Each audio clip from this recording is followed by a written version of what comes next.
It's nice to see you today. I hope you see my screen. And here's these two commands to actually update the Docker container. And please update it because it was updated just before the simulation or before the tutorials beginning. And but basically, if you don't have image, the tutorial is structured so that it's okay to actually just repeat it offline and or just to go and to use it as a documentation. So don't worry if you don't have this image because it's pretty large because of the root and jant and other stuff there. Just I will copy paste these two commands. One to update the Docker image and another is to run the Docker image. So I just have run the Docker image and I use slightly different flags to have X11 enabled. And since it's extended tutorial, we talk about it a little bit later. So yes, I will return to the screen a little bit later. Let's start with the tutorial. I proceed to the 0.1 fast simulation tutorial. I'm sorry, I actually have a question. I can spend a little bit of time describing the usual pitfalls of the Docker containers, right? And by giving chance to somebody to actually update the Docker image.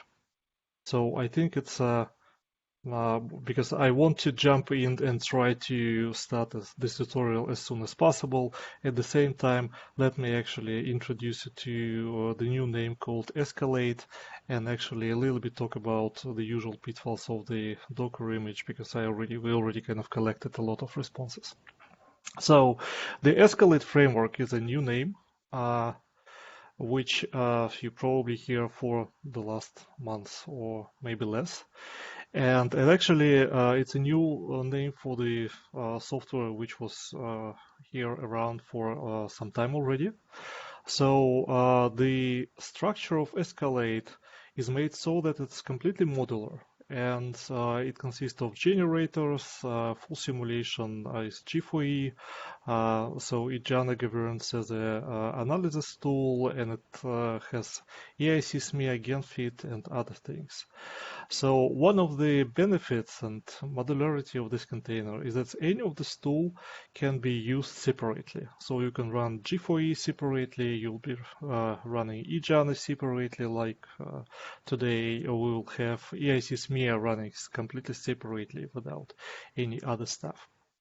So why this is called framework then, and what is the reason? So the main reason what actually this Escalate does as one name is making sure that the output of all of these blocks, which is presented on this image, are consistent with each other. So like analysis tool can read the output of the generators, the full simulation can read the output of the generators, the tracking can read the input from the full simulation, and so on. So we kind of bring it together. We bring it together to Docker, to Singularity. We'll talk about it in the end, and a little bit. Another problem that it tries to solve is that all of these packages, it's a separate packages, has its own form how you actually configure them. And you see the generators has its own configuration file. So the Jant4 has its own, Jana has its own flag. So, and it's pretty steep curve if you start to learning how you use and interact with these packages. So we also provide some kind of thin layer of helper Python API, which actually tries to glue together the thing. And this simulation or this tutorial and presentation is made inside Jupyter just because it's very convenient for them to do the thing. So these files on the left is actually is a repository called Workspace. So the idea is to have a collaborative workspace with a lot of tutorials, and it's just a Git repository. So if you would like to contribute, please welcome. Here we have a link, so it's just a Git repository. And finally, what is here to add is that if you missed the uproot tutorial by Jim Pivaski, we added here. So you can run it right in this Docker container, and the first slide or notebook is actually have his videos with his tutorial. So I hope we can continue doing this with other tutorials for this. Okay, so let me go back to Docker and actually just talk a little bit about this command.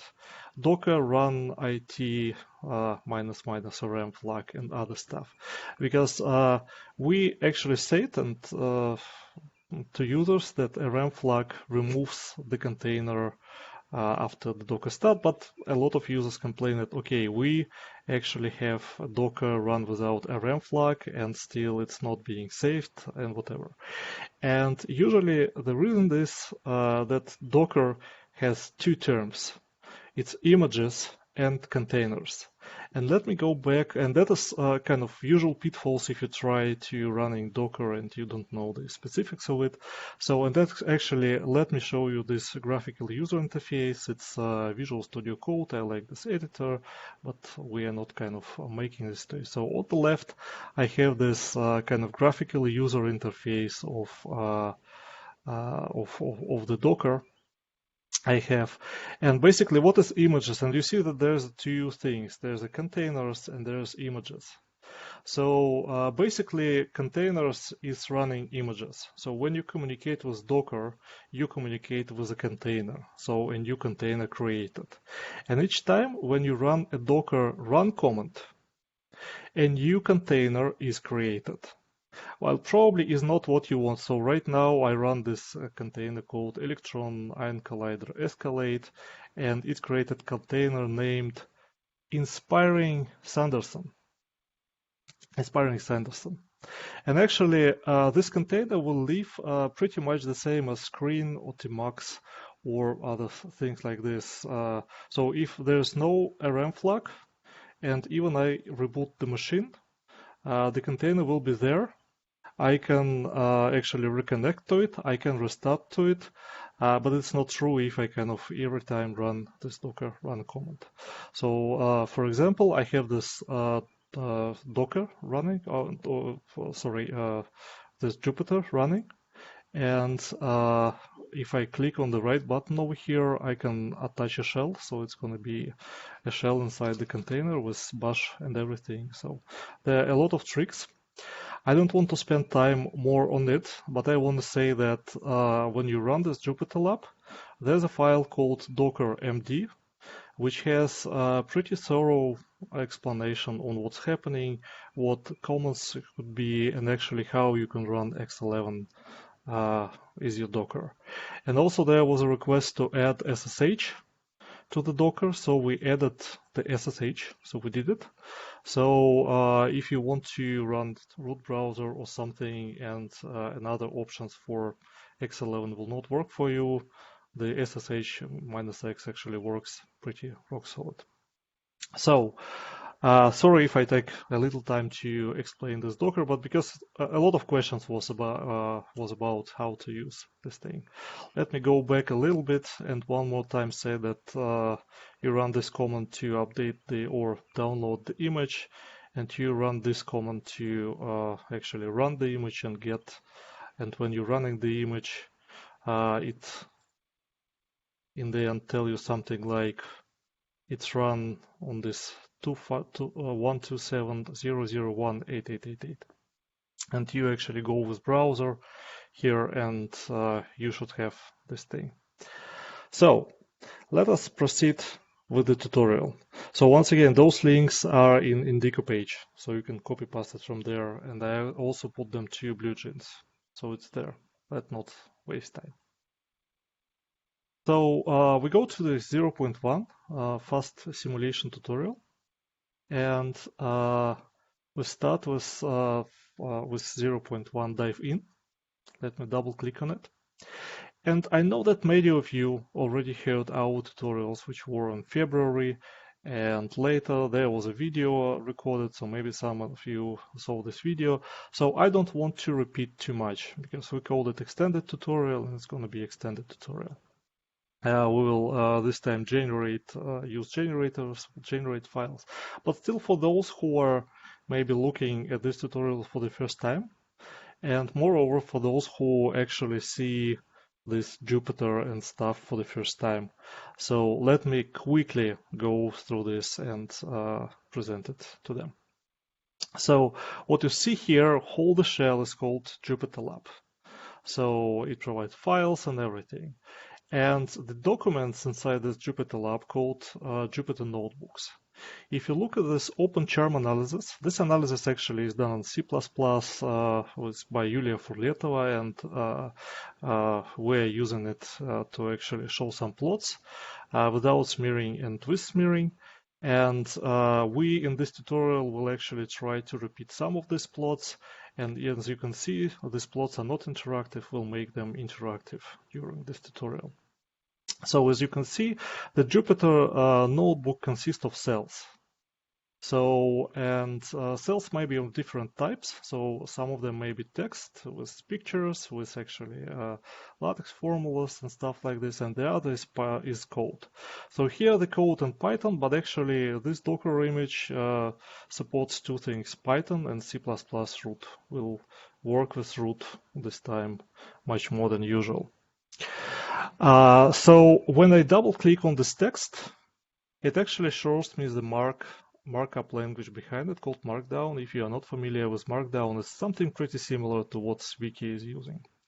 And now when I hit this play button on the top over here, it actually executes the cell and converts this text back to the nice rendered cell. Now you see this blue thing on the left. It shows that the next cell became active, and the next cell has a code. And as you can guess, when I click the play button, it shows EIC, hello EIC. But the output might be more complex, so the next cell is going to be some LaTeX formula. So okay, I don't want to stop here any longer. And let's proceed to the files. Once again, this is the same thing as was in the previous tutorial, so I will not spend much time on it, but still explain for those who are seeing it for the first time. So behind our all those fancy stuff, we are using C++ framework eJana. But to just a little bit make a synthetic sugar, we are using Python library called PyJana or Python Jana Orchestrator. PyJana, which actually allows to nicely configure in Python this Jana and run it right inside the Jupyter Lab. So as you can see the code here, we can click one by one. So we click first thing, it just imports the library. We first the second thing, and it actually configures. Do you remember I said that this thing actually helps you to configure the packages and how it configures? So it creates this Jana class, and as you can guess, we ask it to process 10,000 event, and we will, in this example, will proceed the actually Beagle file. So the Beagle is the main one of the main our generators. So we start example with the Beagle file with Electron and Deuteron interactions. So to open the Beagle file, we see these plugins. So what are those plugins? We actually in the end talk a little bit more about it. So, but actually each plugin in Jana is just a small library which usually tries to follow the Linux philosophy and to just have one thing they do. So as you can guess, Beagle Reader actually reads the Beagle file. So the next thing calls vmeson is vector meson, as Yulia Furletova, also C++ plugin which do some analysis of vector meson.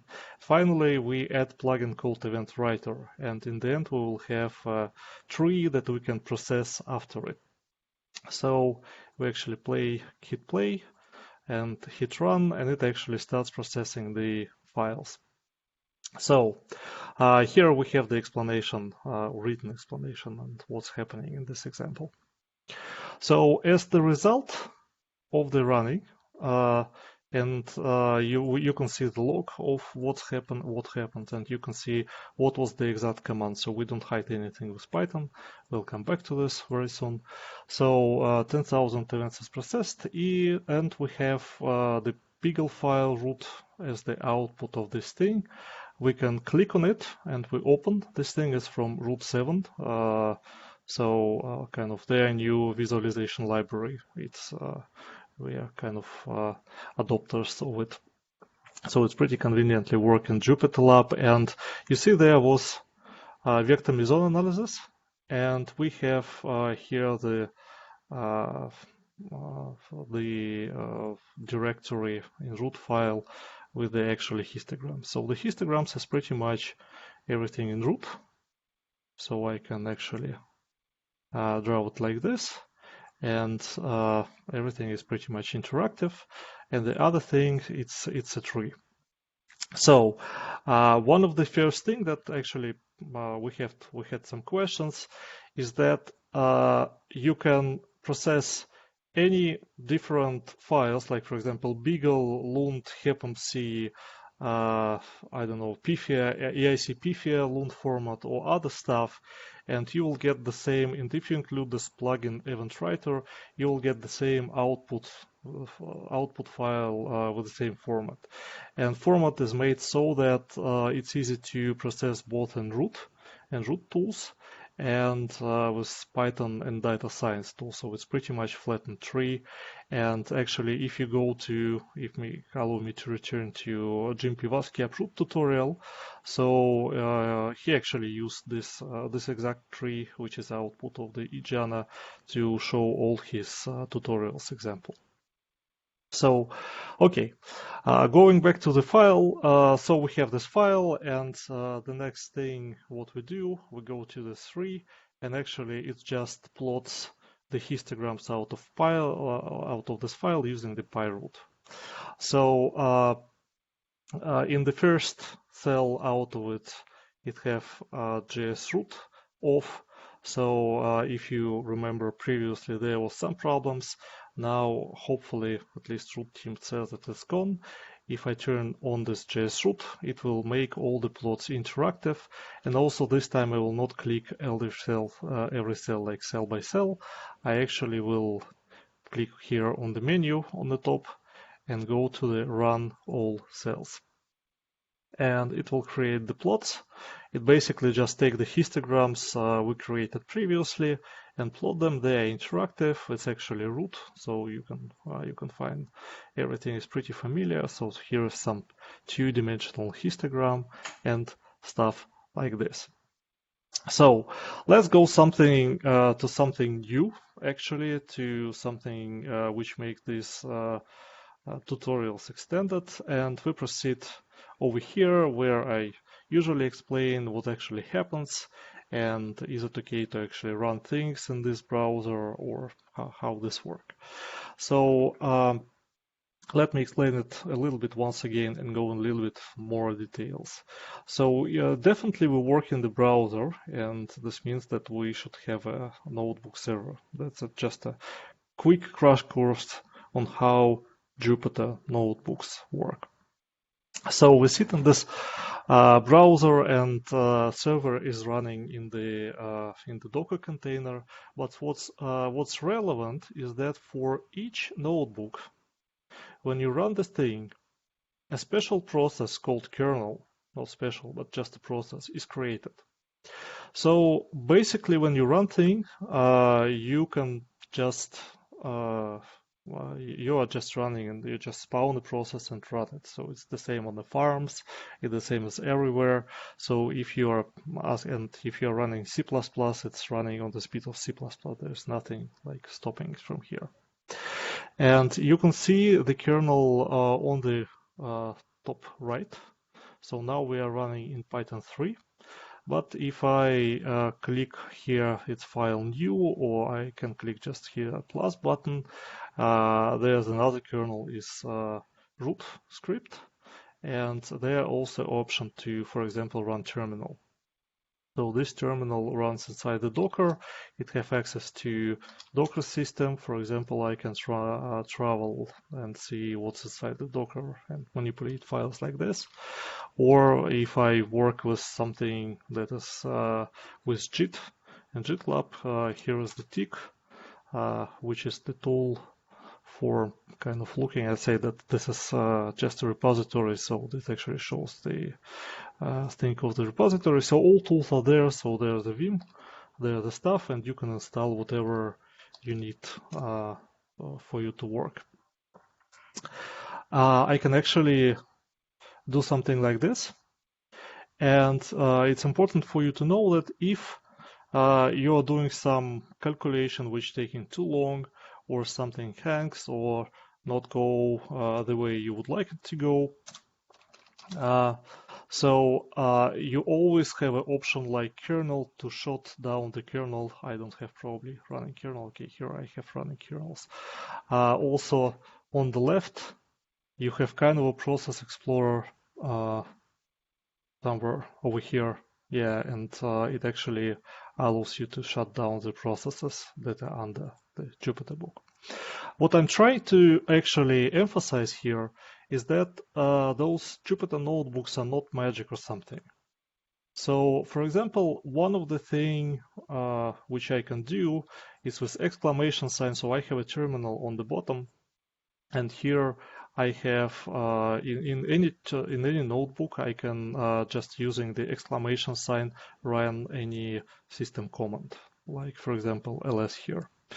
And you just have you can just read these notebooks, and we'll show it in the next of this tutorial. It's just like a way to actually put your command to a notebook and have a convenient way to document all the comments you do, all analysis you do, and whatever. In reality, everything is run in one of the process on the computer you are running. And in the end, we'll show running on in a singularity on OSG. Okay, so let's go forward and try to use some generators. So before in the example before, let me close the terminal for now. In the process before that we did, we just used the prepared file, but now let's generate file with PFIA8 and diary. So, Markus, would you like to comment something on the PFIA8 and diary? Yes, I can. So 2012, the development on Pythia 6 ended, and there was an official release of the new Pythia 8, which at that time focused on LHC and Tevatron, so PP and proton antiproton collisions.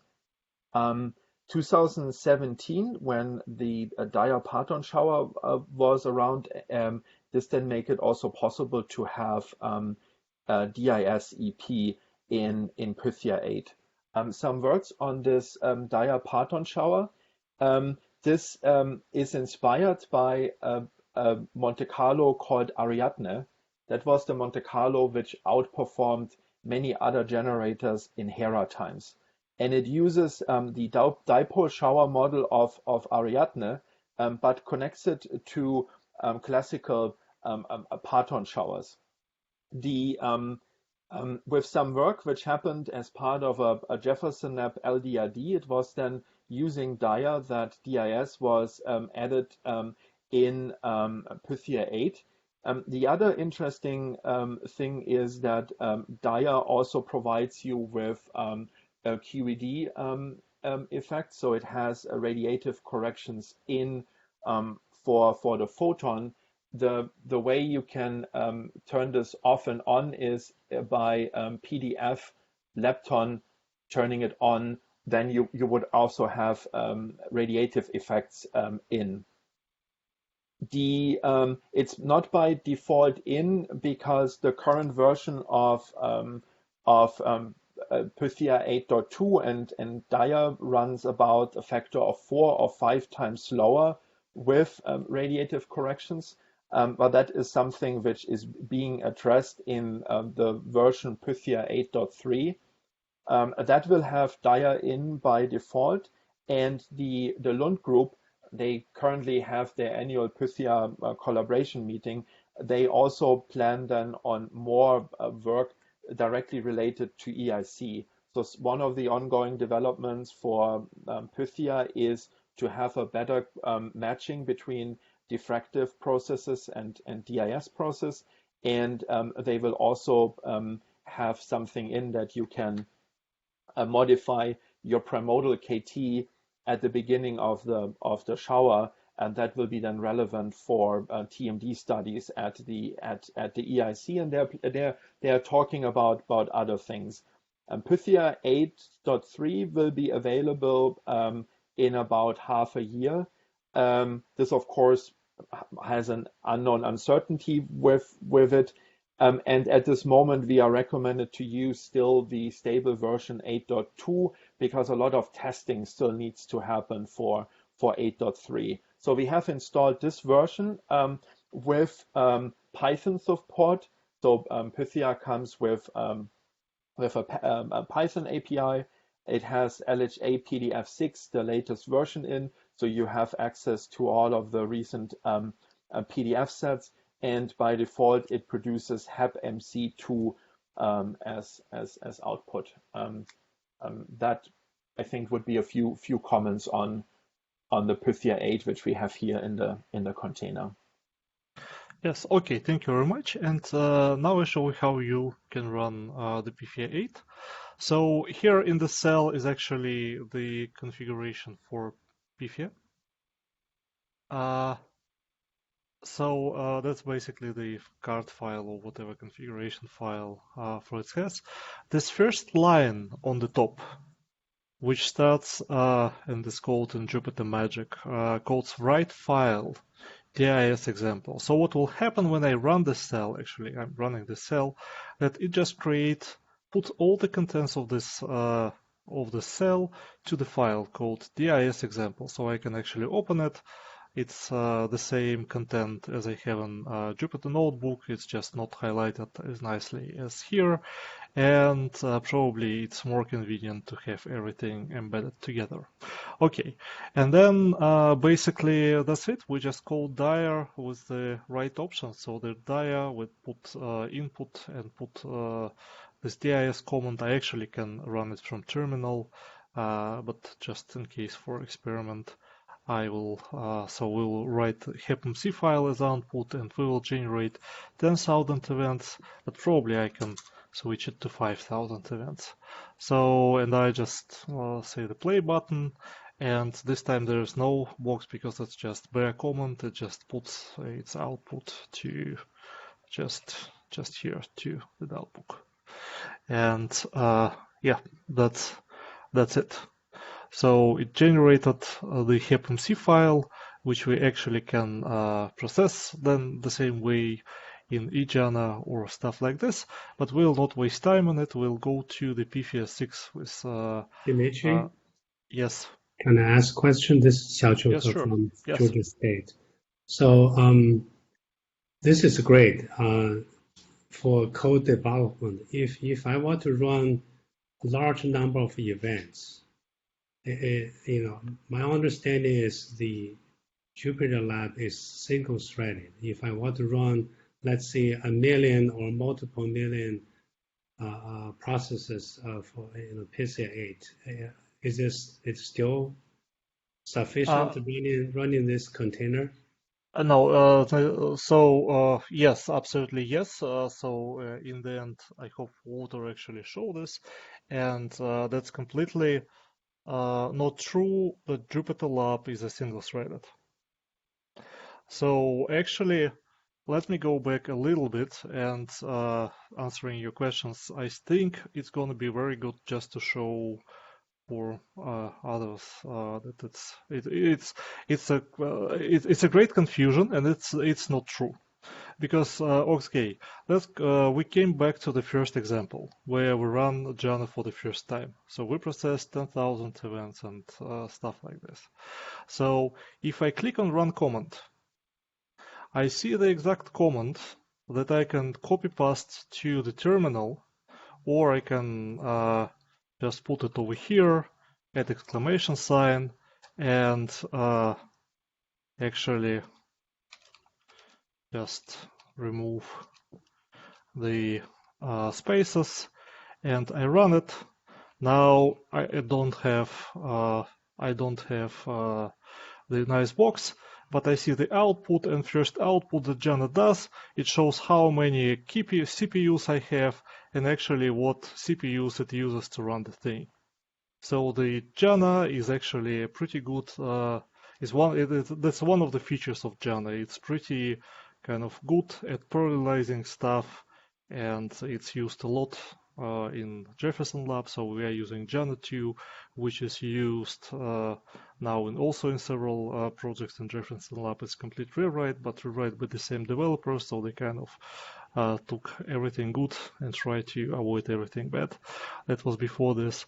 So yes, it's absolutely multi-threaded. The same if we go to Pifia.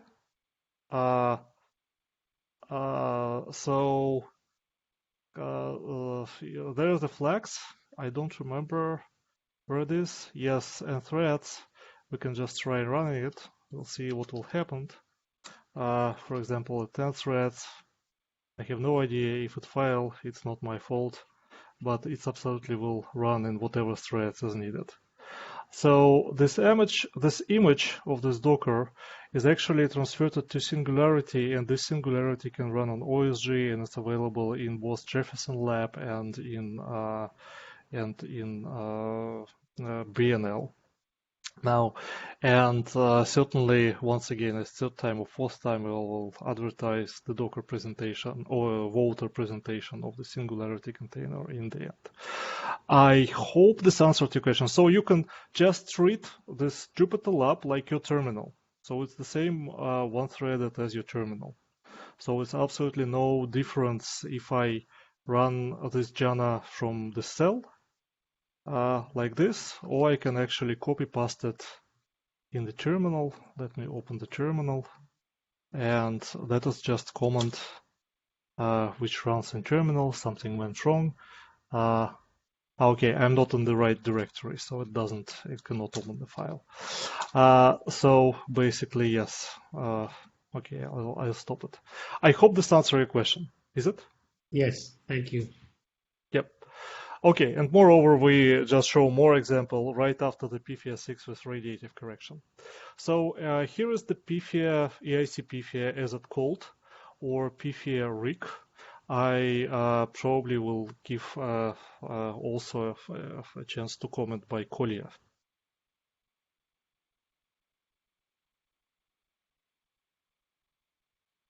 Kolya? So, can people hear me? Yes, okay. Can you take the... yes, perfect. So, Pythia 8 is great, Herbig is great, there's a Dyer is great, there's a whole lot of stuff coming, but we all know that especially for this yellow report settings, I mean, right now Pythia 6 is still the standard, and even when Pythia 6 goes away, in this particular example, it really just stands for, as a placeholder for a whole host of very relevant older Fortran-based packages that we adapted to this to be used with EIC smear at BNL. And one of this, I mean, what you see here is this enormous amount of if you would scroll down here, it's probably something like 200 lines or so of tuning parameters and things that have been fiddled with and optimized to represent Hera data and things like that. And that is simply a stage where Pythia 8 isn't there yet. And even when it comes, Beagle will follow the same older way of doing things for the foreseeable future. Milou, I don't think is going to be rewritten in a more modern way, and all of these other generators. So Pythia eRig is an important example here that we're using, but it really stands for a whole host of generators, and I'm very pleased to see that they're making their way onto this Docker image. I should also really point out, I think, to repeat Dima's point, and I'm not sure that this really comes across, this beautiful lab interface is mostly here to show you how to use it. You can switch inside the interface into a shell, but you can just go to the Docker inside the shell and use it to the command line inside the shell and use it from a bash. Yes, just like that. And this Docker is a package of many different things that you can use in many different ways. And you see sort of the high level version here first and foremost. We're going to step into the lower level as well. But then you could run here, for example, Dima is going to show right now the pretty write file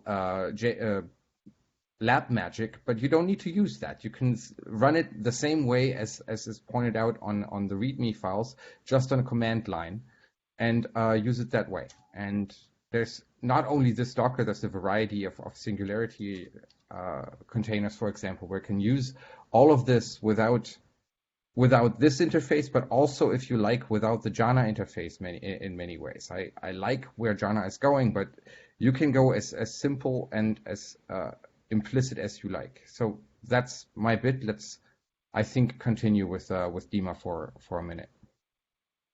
Okay, thank you very much. And just like to continue this example, if I don't want to like it, I can run the root browse and see the histograms. I don't know what root browse was arguing at me, but okay, let's proceed actually exactly with this. Let me go back a little bit to PFIA 8 and this example. So if you'll be, sorry, PFIA 6, certainly PFIA 6, and this example. And once again, we have this magic word in the beginning, write file PFIA 6 EIC. So when I just click on it, it just says that it's writing PFIA 6 EIC in this file appears somewhere here. What's important here? If you'll be writing it, you probably will figure out that the name of the output file is on the top over here. And we have the energies over here. And we have a DIS parameters right on the top.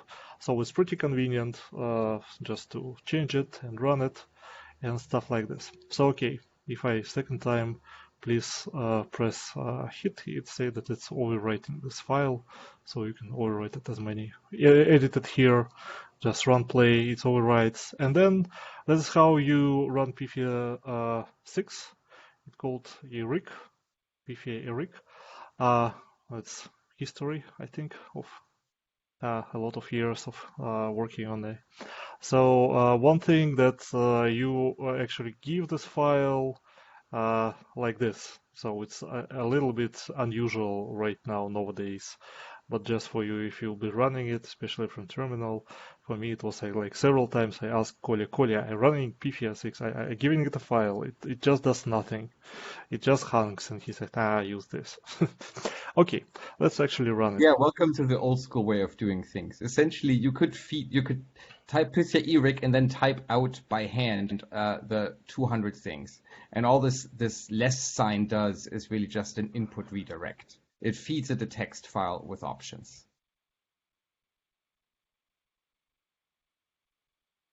So now we are just waiting while it processes 10,000 events. And this nice thing on the top just says us that the kernel is busy. So the kernel is executing this PFIA. And basically, yes, we're waiting for this final chars from it.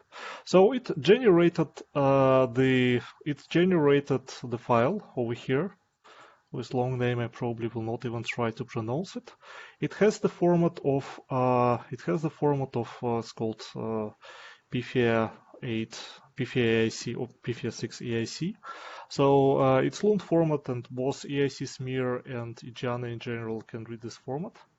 And what other is important here probably is that, just give me a second, go to the top of the file, that here we have a wiki and we have a source code link to this PFIA 6.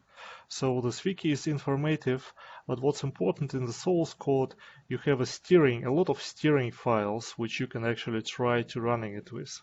So I just go here, and there's this different files. Probably, I think you have to consult with Elkia or Kolya. You can add something about these examples, how you can run the PFIA. Yeah, I think this is an important part. As Dima says, there's a lot of these steering files in here, and there's only so much we can do as software developers. Our job is to make these things available, to document them as much as we can, but we cannot choose what the right physics for you are. So as a working group, you should really consult with your conveners and agree on in agreement with the experts, what is the right configuration. This is just actually a somewhat simple example. I could probably open the long handbook and I could pull up the papers and I could realize, okay, what do these settings all mean? And these steering cards for a package like Beagle are more complicated yet, and you need to be sure that you know what you're doing. We can package some default and some example things in here, but at the end of the day, if you're trying to do quantifiable, correct physics, you need to dig into it and talk with the package developers, with the MC experts, to agree on what the right setting is. All right, so let us back. We generated this file, and now you see there's no 0.9 because this time we will use just a pure EIC smear library or EIC smear package without using any eJANA or something like this, and we'll be using just a terminal for it. So there are two ways where you actually can get this example, which I'll be running. So one of them, if you just open EIC smear, they're going to be a README right on the first page over here. And the second one you can find on our EIC software site, but actually just Kolya is just sent it to me, so I can just take it. So it's in EIC GitHub IO, so it's software working group site. So let me actually put it like this now. Let me just put it to the half of the screen. And this thing with terminal, I put it this another half of the screen, like this. And we'll try to actually follow this tutorial just in terminal to see how you can run this thing. Okay, so it's gonna be over here. So let's start with root -L, and I just copy and pasting the load lib EIC smear. So EIC smear is just a library, and we just loaded this library. This library is available, so everything in Docker is tuned so that it can work. The same, for example, with Jan4 or something like this. And the second thing is we built root tree called build tree out of our file. The only thing that the file name is different. Let me actually go to our file name and put our file name over there. So the right file name, like this. Okay, something went wrong. Probably because of the root auto completion. But I can actually just follow this thing. And it starts processing this txt file. What actually happening right now, it just creates a T file. So yes, it's processed a lot of particles. Dimitri, can I ask you? Oh, yes. The question. So this, so you're running EIC smear now basically by hand. So is that then the same, or are you planning to maintain this plugin as well? I mean, would it be the same result if I run the output of this Pythia rig through the Lund reader, which now works? Thank you. I just tried it, and then yes. run the EIC smear plugin. Yes. The answer is yes, and moreover, we kind of, after there was complaints about the particles not smearing. I will go into detail in the kind of the last part of the tutorial. I will show some slides. I will show and I will tell what we do. For now, let's stop on the answer that yes. Moreover, we kind of were where we had like 5 hours meeting at one point. So mostly discussing the stuff. So we now created, Kolya created actually, and I'm just going to use it to some kind of validation sets of plots to be sure that the output is the same. and I will actually show in the next notebook or next two notebooks what actually happens inside Jana. And actually what we are gonna do in the future. So just follow up. So now what happened is that out of this file with txt, we created the root file. So it's not yet smeared. So what just happened, we just kind of port from text file to root file.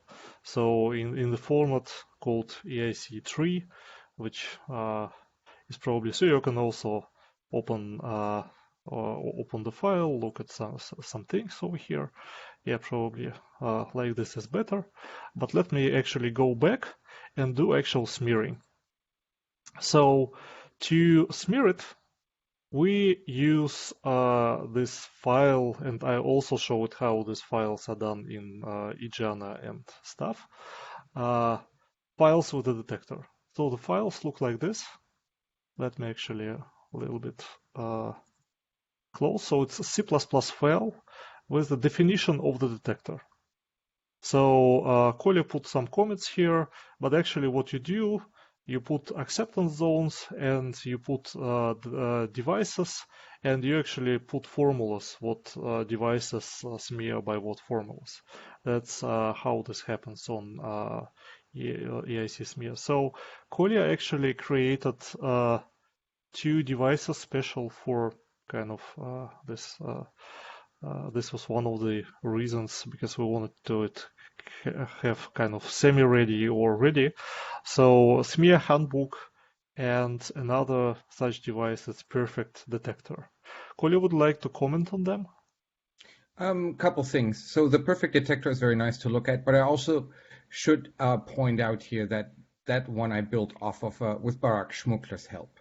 So that's work that he started. I mean, it's also really rather small. That's what makes it so nice to look at. So here you can really go through step by step in the most simplistic way how to build up a detector. So it has to return a smear detector on. Can you hold? Yeah, on slide in line 30. You see this is the return value of what it should give, and then you create devices. We have something that smears energy. We have something that smears momentum. We have something that smears theta, and we have something that smears phi. And in every case, there's a zero behind it because, well, this is a perfect detector and it simply has a 0 sigma.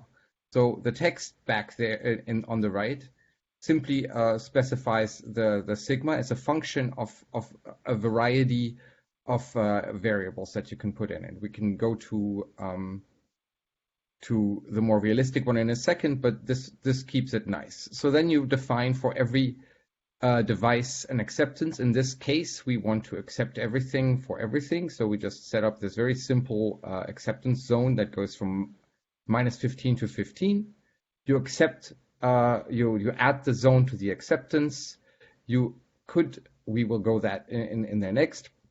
And there's also here, just as an example, a perfect PID detector. We have another Hera matrix-based imperfect detector in there, but as of now, I'm not sure how much to trust the parameterizations, but the perfect one simply populates the ID fields with the truth, and then you just add your devices to the detector. And at the very end, you can see that there's a kinematics calculator. So depending on what you choose, you can recalculate smear, or you can calculate x, y, and q squared, and so on in the last row. Last line. The NM stands for. Yeah, go ahead. Ask questions. Hey, Kolya. For the smearing, so is it a fixed resolution as a function of PT, or can you feed in a function? I see. Okay. Dima, can you go to smear? Phoenix. Actually, go just try. Let's start with smear beast. Smear beast at the bottom. Yeah. So just a comment. So we came to the GitLab repository of EIC smear, and it has so EIC smear by itself is just a library which you load like a root library, but here it has a scripts folder, and a scripts folder it has a collection of detectors. So they're here, and finally I will show also where the same detectors live in Jan and how they integrate. Okay, so here it is. I think I need to kind of increase my font. So which Right. one would you like to show? If you go very high, actually, yes, and slight line 40. Line 40, okay, so it's over here. You see, this is theta smearing, and you can see here it's a function of momentum with the p. It's a function of theta. Yeah. So this way you can define it as a function, and it will accept 6 different variables. At this well, 6 different variable names are accepted: theta, phi, p, pz, pt, and e. One caveat: I don't think that it is a big problem. You can only use 4 at a time. That's simply because root formulas only accept up to 4 independent variables. So this would be one implementation. Olga, is that already what you were asking? Because Yeah, you can, that's exactly what I was looking for. Thank you. yeah, okay. You can go more complicated than this, and the S-Phoenix detector has even more advanced examples than this. But I think for the time being, we can stop at this complication level. Okay, so let's actually try to run this handbook detector. So handbook detector is made along with detector recommendation, which is on the yellow handbook pages. I think I will not open it because I think it's pretty easy to get. So we go back to terminal. Actually, let me switch back to this half screen. So now it's a step 2. I can actually even exit the root and enter root again. So now we have this tree of not smeared event, and we want to get the tree with smeared event. So we do. Can you reload this page? I'm a little bit confused that it still says beast. It should actually now have the handbook in there. Okay. No, still beast. So should I open just the page from the because No, I'm pretty just sure. yeah, why not? Go to the README. Yep. Yeah.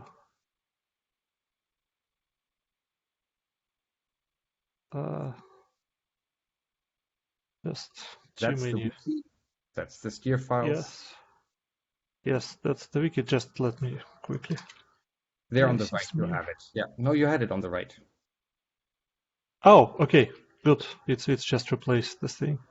Okay.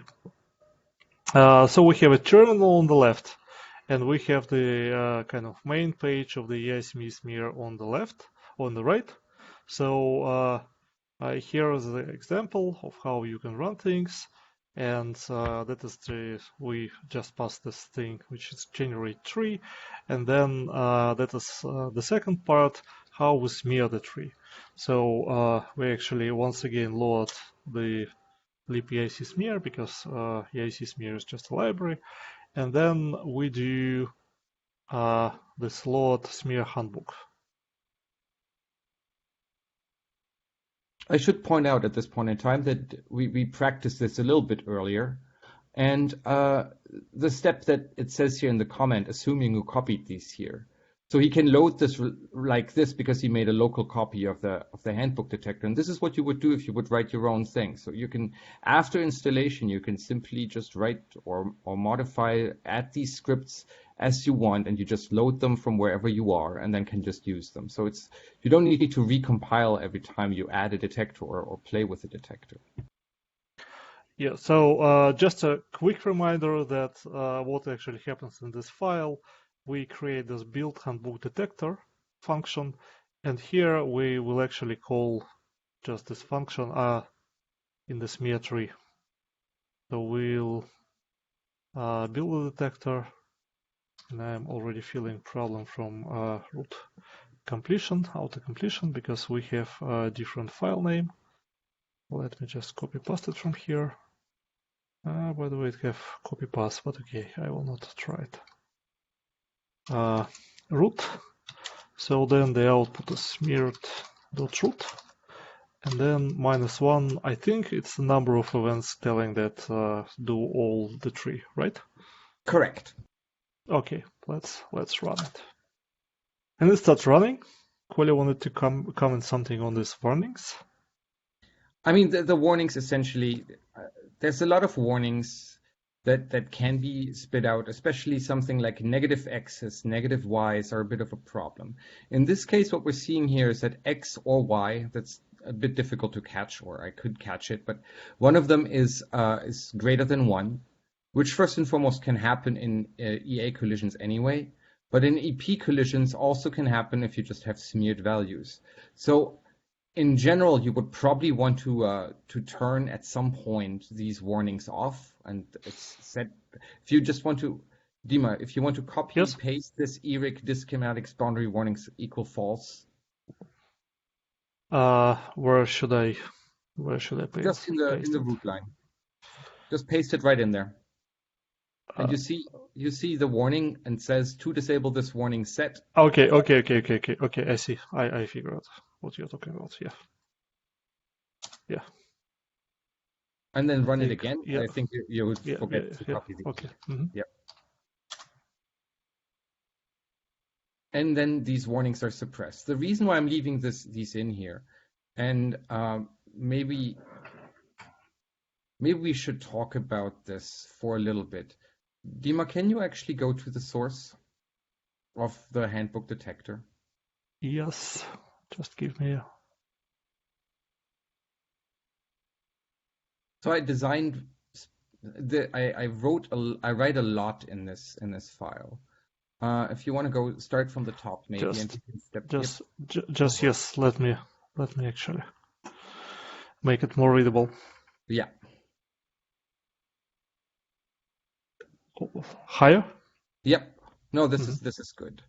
So yeah, okay. Here are the references that I used for it. So mostly based on the matrix as it was in the handbook, and we got some additional information from the Callow group, so we could replace or add some constant terms that aren't really in the handbook, and there are other places. So if you scroll down a little bit, like one page down. Like here? Yeah, go further. Okay, yes, that's perfect. Ding, ding, ding. Little higher. Like from the start. Round line 50-ish or so. Yes. So here I'm talking about these kinematic calculation methods. And so you have the electron method. Well, you just use the scattered lepton. You have double angle and Jacquet-Blondel. And here is maybe it's important to start talking about some details. So in order to calculate them, you need energy and momentum components. So if you have a region, then where you have something where you measure momentum and energy, you need all three things. If you have a region that, for example, only measures momentum because you were not careful with your acceptance, then energy, for example, will be set to 0. And not all of these methods are smart enough to recognize that 0 is a fault value. That means it wasn't detected. So they will happily calculate something. Theta equals 0, for example, will give you a ton of warnings where calculations come to infinity or not a number. So for that reason, I left this warning sign on by default, because if you develop a detector, if you play with it, if you adjust acceptances, it's an important canary to see, oh, somehow I get values less than 0, I get values that are infinity and what have you. So that's one part. If you go a little bit further down, I'm not sure this is the right moment to talk about it, but yeah, okay, we can just talk about this in general. So you see here how it's done in detail. So at the top we have this 150 line for 150. So we have here a tracker that covers the region from 2.5 to 3.5. There's a formula for the resolution that I pulled from the handbook, and here the 2% were given. So you just set it up in this way, shape, or in this shape. The handbook and most resources like to talk about relative resolution. EIC smear always expects absolute, so you have to multiply it through by p or by square root e or by whatever is appropriate. The formulas are always also given in here, and then you endow it with this acceptance. You set the charge of particles that it accepts to charged, because this is a tracker. You could, at this point, and that's commented out, you could reject electrons, for example, by having only hadrons. So this will lead to electrons having an unsmeared energy, unsmeared momentum. In fact, it will not be unsmeared, it will be zero. So if you want to, in fact, have your electron unsmeared, you would instead add a second device that would set the resolution to zero. And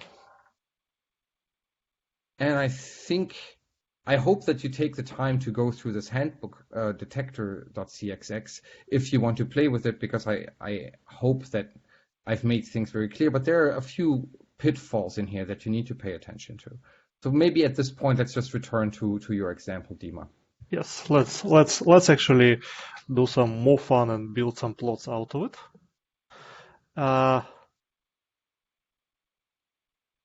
And with that also a little bit, so we are getting, it's the first hour past, so we probably have to go to end and give time to talk to Walter and time for questions. Basically, there's also something we have to skip on the agenda part, so yeah, let's go back. So here is the code to analyze the stuff. And now I'm going to line by line put it to terminal. Okay, I'm just joking. So actually we will use this ability to run Jupyter Notebook with root. So I can just add a new notebook and I select that I want to use root and C++. And I just copy paste it from there. So it's GNU C++. The only thing what is needed to change is the file names. So the first file name, I guess it's the file name for unsmeared tree. So I actually copy path. I don't know what path is going to be. Let's check. Yeah, it's going to be. We don't need this. We only need this. And the second is smeared tree, and smeared tree is actually what we already produced. So let's try to run it. Okay. Oh, there's one more thing. That's in notebooks. You have to create canvas. So I create the canvas, and I want to canvas draw. To actually draw the picture. And what else? Something is not working now.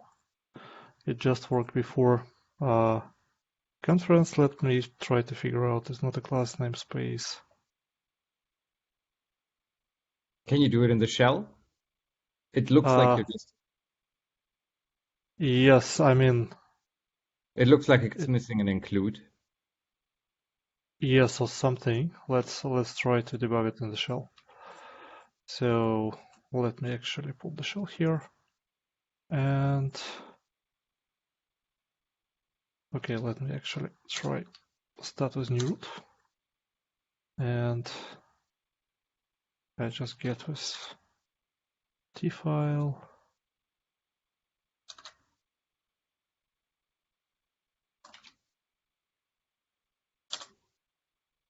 Okay, this works. Just interesting. See, there's Probably a reason why our here. People like to stick to shells. Yeah, but you see, it's pretty convenient to actually separate and work. It's actually over here which actually breaks. So let's go back here. Null.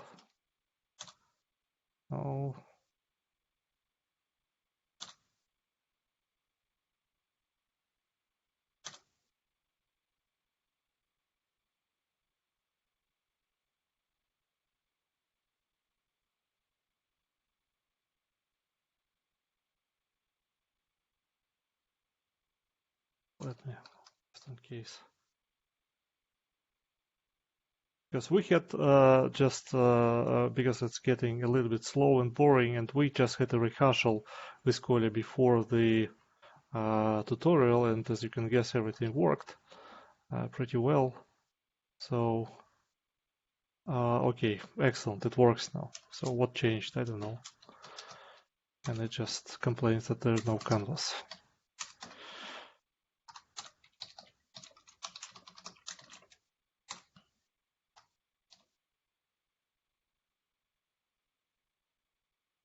Okay, here it is.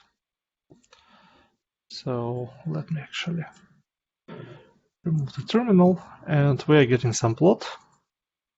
Probably we can just take this interactive root on from somewhere. Will it run one more again? No, not one more again. Okay, I will not torture the thing. Let's consider it working and actually proceed with our tutorial.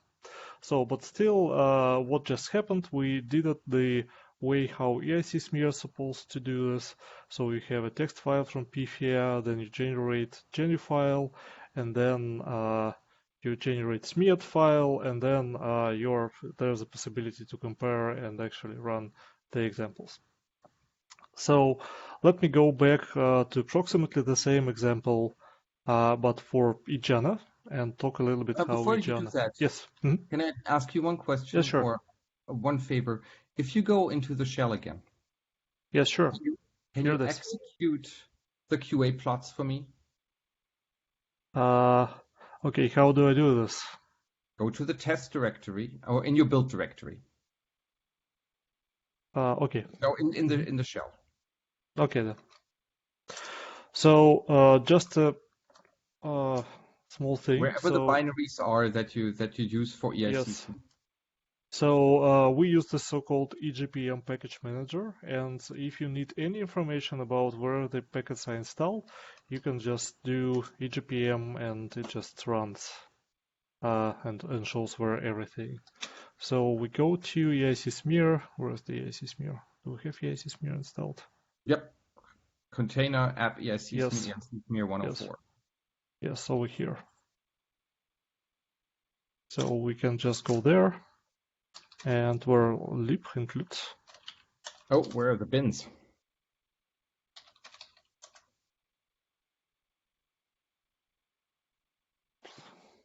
I don't know, Kolya, maybe I didn't use some flags when I compile. Yeah. Sorry, Kolya, I just don't know. Okay, let's try and get this in the next update the container.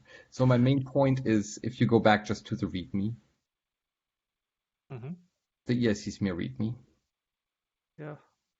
So what we just did line by line is all done in one compiled test file as well. Should be higher. Ding, ding, ding.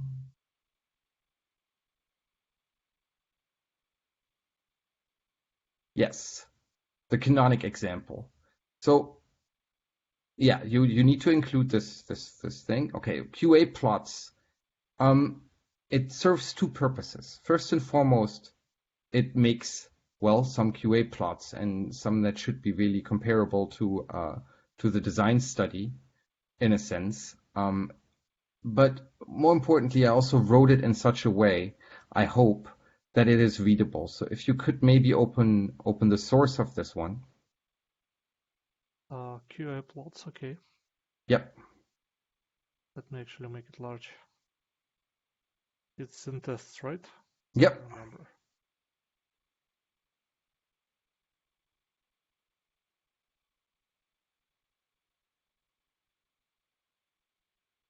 So it starts with a whole lot of declarations and Yeah, stuff. actually, probably because I'm a guest with these co-uploads, but even without too much deep experience as Kolya did, I'm sorry I interrupted you. I just wanted to say that it has the same structure as we did. So it first builds tree, and then it smears tree like this, and then it just builds histograms. and we call this histograms validation plots. Kolya, what should I show? That's pretty much it. It really just combines all of these 3 steps, and I added a lot of documentation along the way. But you can really see the meat of it is maybe 50 lines altogether. There's a little bit of, so you see, yeah, this is where it gets gnarly because you have to fill events with all kinds of stuff, but it also shows you if you just pause somewhere.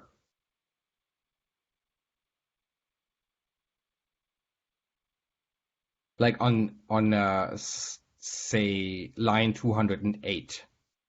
So you fill your histogram with the electron method version. This shows you how you get from the true event the X, and you compare it to the smeared event the X. True event, 2 lines below, you compare the true X with the Jacquet-Blondell's smeared X, and so on and so forth. And higher up in the particle, or further down in the particle QA, same thing for things like P and smeared P and E and smeared E. And I'm including in there quite a few caveats and things you need to be aware of. The most important thing remains what's in the smeared tree you should consider as the result from a detector. So if you don't have it covered by the acceptance at all, then there will not be a particle that corresponds to the truth. If you do have it covered, then, but only, for example, by a colorimeter, then E will be changed and the rest will be set to 0. The 0 part is a bit unfortunate. In reality, if it's not measured, it should really be set at some kind of -999 value or something. That's not done right now. We're going to change this behavior a bit. So, but you have to be a little bit aware of the fact that sometimes you should check versus is this value just small or is it actually an exact 0? That's pretty much the only important caveat in order to deal with the output of this of EIC smear that I can think of right now. Thank you. Yeah, thank you, Kolya. We already getting limited in time, so let me actually quickly go through how you do the same thing and how this is integrated in EIC smear in eJANA. So as EIC smear is a library, and eJANA, as you know, the plugins is just a library. So we put EIC smear as just a plugin. And to enable smearing, we actually put this EIC smear as a plugin. And one very important parameter is the detector name. So those detector names actually corresponds to the actually detectors. And let me actually run it because it takes some time. So it will start processing. Unfortunately, the HepMC is pretty slow.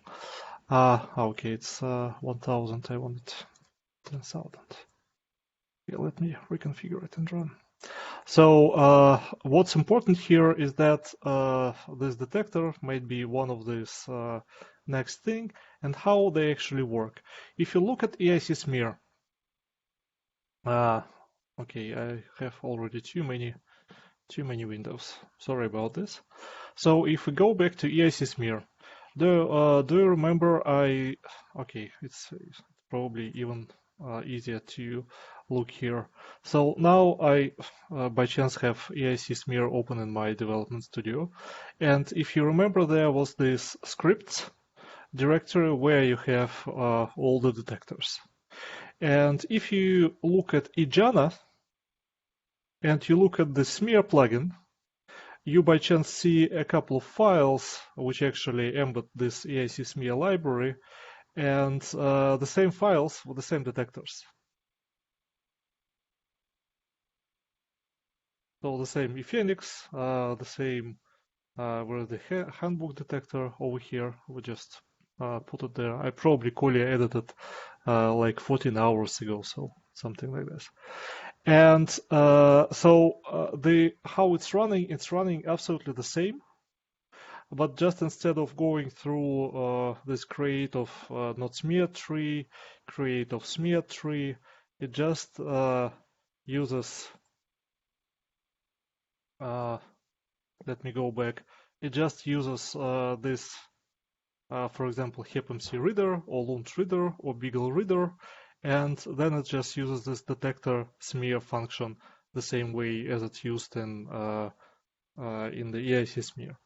There were cases when EIC smear showed like particle loss and maybe complete particle loss. There was actually a lot of question on it. We spent some time on it and figure out several things actually. So one of them, and right now we run and created this HepMC smear truth file over here, and I will run the second file to create not smeared version. And we figure out that one of the things why a lot of particles were thrown out is exactly what Kolya said, that EIC smear has this tendency, if only energy is smeared, it sets momentum to 0. It's only momentum is smeared. It sets energy to 0. And for some cases, there were just a small number of particles that were both smeared. So in the beginning, we actually, in Jana, we set pretty strict filters, which actually let through only particles which have everything smeared, which not always was the case. Now we have more we have very fine control. I think better that right now in EIC smear itself. So if we open the file BeagleRoot, oh not BeagleRoot, sorry, the smeared HepMC smeared should be somewhere here, over here.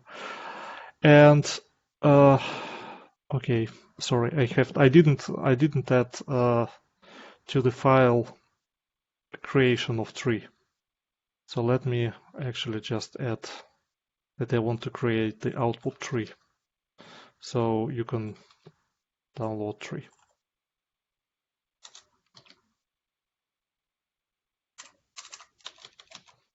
And let me just process 1000 event to make it quicker. Actually, the next example, let me just quickly say, and because you already saw it in the previous example, what it does is just compares two files and build histograms of not smeared and smeared event, and actually tries to fit it, which probably didn't work well this time, but okay. This is standard example. You saw it probably already a couple of times. Now let me go back and show more kind of important for extended tutorial things. So what I did, I added this line. So I added like event writer, which I'm trying to say, okay, and I now need to create an output tree. So it processed those events. And now we have, if we open this HepMC smeared, so okay, probably I need to reload it. Yes, it has the event tree. And event tree has extended smear information. So first it has flag if the event was smeared or not. So if it has this flag true, so we enable smearing, so everything is true. So it actually means that this thing went through smearing. And it also has flags like if we have energy smeared, or we have momentum smeared, or we have PID smeared, or we have vertex smeared. So I think Kolya is now working on PID smearing, and for J-like, I will describe why, we have also vertexing smearing. So you can kind of control. There's also kind of combined flag that you have anything of like energy or momentum or something smeared. And also in the smear section of the tree, you have origin values. So you don't need like two trees or something. You can just use one, and you have both original information and you have a smeared information if you have EIC smeared enabled. Finally, that was actually the continued explanation of the question before about how the EIC smear works and how it works with things, because there was a lot of question why, for example, J-like smearing works kind of completely differently than other smearing stuff. So it was that because it works actually like this. So we had our smearing of our detector in Jefferson Lab written by Yulia Furletova, and if the name was J-like, and once again, these names you can actually, it's going beyond this tutorial, but you can actually create a plugin with your detector. It's very easy. That's the last slide I want to show. And you can put your detector with your name, the same easy as here. So we just added this name for simplicity. So if the name is J-like, it doesn't go to EIC SMEA library. It just go to the very simple, I mean, it's no library, it's not simple maybe in terms of physics, but it's simple in terms of code, smearing with just Gaussian. So since I have Jana open, I can actually show G-like smear written by Yulia Furletova. You see, instead of formulas, it just checks as, for example, if this is an electron, so it goes through this G-random Gauss or that G-random Gauss, and there's kind of a lot of logic like this, where things go in what angles, what smearing should it be, depending on particle type, and things like this. So Kolya is also working on putting J-like and EIC smear, but what's important here is that in future, now we're actually looking at also including Delphos, because users already kind of put handbook detector in Delphos, and the only problem we are now seeing that we're not sure about the manpower, because Miguel, who actually put Delphos together, he said that he has no time to maintain it, but okay, it's another type of problems. So for example, if there will be Delphos library in, so we can the same stuff go to Delphos. And the good part about these Jana plugins that they allow actually you to combine having the same analysis, try to combine, okay, like blocks, like children cubes, like, okay, I want this reader from this file, I want this smearing with these parameters, and now let's go and make it on my plugin.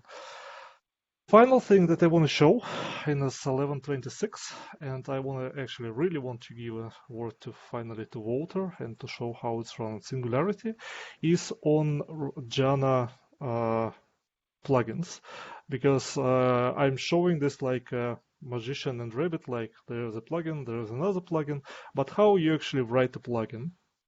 And do you need actually to write a plugin? Because you actually can leave for a lot of analysis with these trees.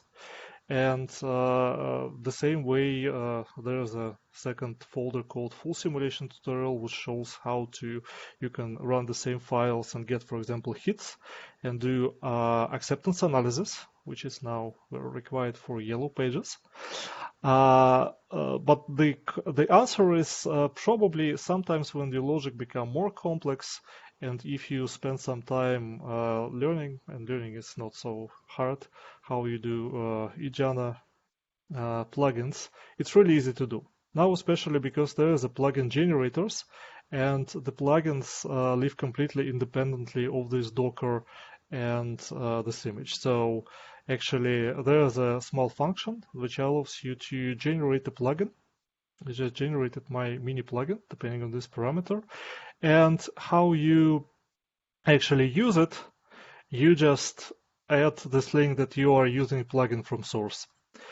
The idea behind it is that it automatically compiles and run the plugin just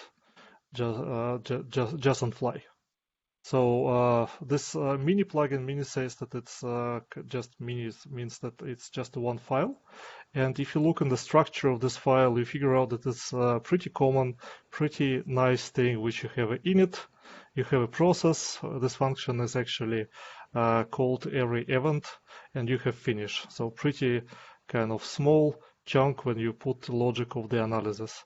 And it have a little bit of this eJana magic. So for example, you just ask what data you need, like you need mini model MC generated particles, and you just don't care where Jana takes it for you. It just takes it for you. Okay, we will have probably the next or some of the future tutorials about this. I just wanted to show that it's easy, that you can even do this. Okay, probably it's waited for long to get run, so even run 3 of these boxes. So what actually happened is just compile this plugin on fly and run this with all other Jana stuff. So the idea behind this is that you have standalone plugins. Standalone means that if you have your analysis for handbooks, they live absolutely separately, so you actually govern them. You have a repository for them. There's a number of actually plugins that we use for such standalone plugins that we use for kind of examples. One of them even consists of several plugins, for example, meson structure analysis to do have kind of general plugin and then have a separate plugin to actually reconstruct and deal with lambdas. And that is kind of easy. That is my message, and the same way, it's a little bit outside of this tutorial, I want to finish in a 30 seconds, is that the same way in this plugin you can embed any detector.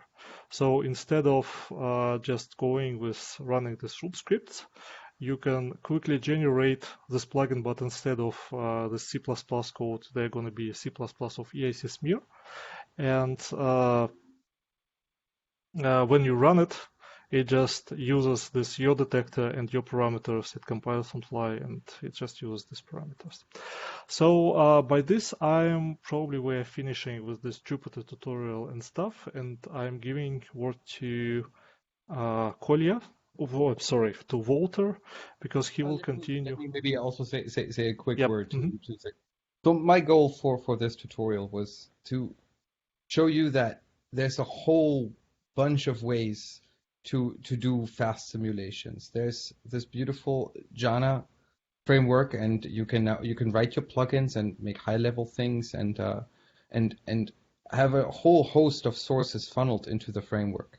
But you can also just CD into a directory and run things and have a documentation that's just contained within the README of Pythia, Ratcore, and EIC smear and things like that. And my goal was that you would walk away with the idea, okay, I can download this now, and I can generate 10 million Pythia events, say, I can smear them, I can analyze them. And you have a variety of ways to do so, and I hope that you can find the right one to choose, and I hope that you find it as full-featured as you want, and that you find everything that you want, and we'll be very happy to add to it or to clarify where things are located. Can I make a comment about your you talk about 10 million Pythia events? I'm just telling you that I just tried to read in 1 million, and after 300,000 events, my memory ran out. The whole thing crashed on an 8 gigabyte machine. So I'm wondering if you actually tested these things with like, at least in Jupyter laptops, Jupyter notebooks with like bigger files, and this is actually like a production kind of environment. I mean, I see all your examples that are nice with these 1,000 events, but yeah, Well, let me put it this way. Outside of the virtual machine on my laptop, I can create 1 million events in 10 minutes, and that doesn't run out of memory. So we're going to have to investigate this, what's happening within the container. I think my main concern, I think previously, I mean, I don't really care about 100 million ways of running stuff. I care about one way that works, and it's tested. Understandable and understood. The thing is, different people have different needs and different ways to approach it. So I hope you found one way in here, and I'm glad to hear that you have found a way, and I'm glad but also sad that you found a limitation that we will follow up on. Yes, our goal is that everybody can find a way. So, and it could be both students who actually know how to work with Jupyter, old seasoned professors who only know how to work with Fortran, okay, at least with root, and other people. That we actually designed it so that it actually should be really, you can choose whatever level you would like. Just a few comments on this. So I checked the issue. I mean, I run it in production, and I know that when Jana is running, it takes kind of surprisingly small amount of memory, like megabytes, or maybe tens of megabytes. And it's absolutely okay with heap and stuff like this. And there were issues with actually not Jupyter itself, but with Jupyter, this box, how you actually transmit the data, and the answer to this is just don't open this log too early. Just open it after the run is finished, and then it actually don't go into any frenzy or any too many memory or stuff like this. Certainly, if you'll be running gigabytes of information put into your browser, it's probably not for a browser designed, but actually we have a pretty nice way to go because I know how to deal with it, and now just our kind of development goal were more concentrated how to bring things together. Other than we certainly see that this Jupyter stuff is used first of all to learn and to make these tutorials, and it's one of the things to put analysis there, but not actually to run 100 million events and see the output of 100 million events there.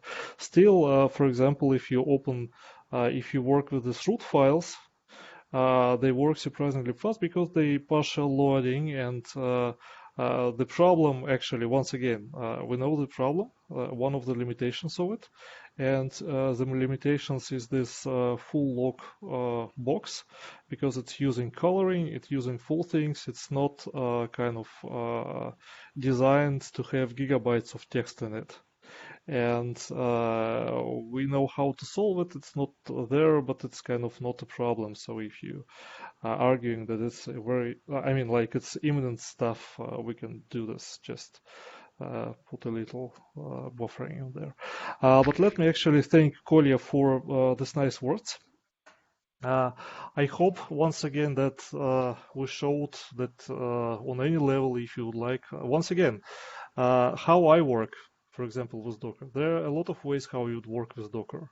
So the way I like is, you see there's an image, and this thing, Visual Studio Code, is working on my screen. And I show you that I can attach shells, and those shells are already inside Docker, and Docker run pretty quickly. We can talk a little bit more and more of how you can make Docker more efficient, and it's kind of very efficient because Docker serves a lot of really high loaded stuff in this world. It was really more budgets that we have. But one thing which I like how to work is I have an ability to attach the whole Visual Studio Code to this Docker. So what happens right now, it loads the environment, and all this shell is running from my machine. I mean that there's no problems with X11, and I can do the same, for example, to log in with iFarm or whatever remote machine. But now if I open the shell, I sit in Docker. If I here open the folder, I kind of also sit in Docker, and I, for example, can open something with code and start working. And I'll be kind of working on my machine, but execution and debugging and development will be on the remote. And it's extremely convenient to do. It's just kind of a little bit of advanced example, and we discussed with Walter, and that's probably a good link to give him a word finally. So maybe we have to have a Docker and stuff separated tutorial just to show all these possibilities. But at this point, we actually put this documentation over here to this Docker file, and actually in the end there's a mention about this remote debugging, how we can use it. You actually have to try it. It's really convenient, especially now where everything is remoting. The same as I'm sitting here on Docker, I can actually connect, for example, to iFarm and stuff. Okay, Walter, can we actually finally go to your final stuff of this tutorial? Are you sure? Nothing else you want to say? Can you hear me? Talk a little longer. No, thank you, Doug. Okay. Sorry, I was just making fun of you. So I will also share my screen. So I'll probably be you off in the process. So hello everyone. I think we still got people online, right? Yeah. So what I want to talk about, and I hope you can see my screen and you can hear me fine. Can someone confirm? Yes. Yes. Oh, okay, Yes, excellent. Yes, yes, Bauta. Yes. So what I want to talk about is running the Escalate Docker container on high performance computing clusters. So think the BNL computing facility, RIC computing facility, and the JLab cluster, for example. I had hoped to be able to show you that this both works at BNL and at JLab facilities, but I am still in the process of getting my BNL account reactivated, and somehow because of COVID reasons that takes a little bit longer. So I'll show it at JLab, but I'll also show you how to do this, how this would work at BNL. The reason why we're using a different approach here than Docker is twofold. So first of all, we want to use Singularity, which does not require the super user or administrator privileges that you would need to run a service like Docker. And so Singularity is typically appreciated because it runs entirely in user space. And the other reason is that we don't necessarily, for batch jobs, want to use the web front end to Jupyter Hub front end. So this gives us a way to run commands. I'm showing slides here which are based on the same content that's on this GitHub IO page, and I don't know if Marcus or others will share this after the fact, but I posted this as well in the Slack space. So if you want to find the same information, this is also in software support on the Electron Ion Collider user group Slack group. So now back to, where was I? There we are.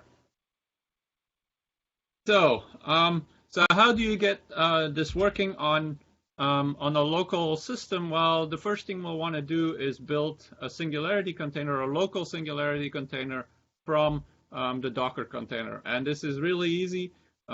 It just takes a lot of space, just like Docker containers themselves take a lot of space.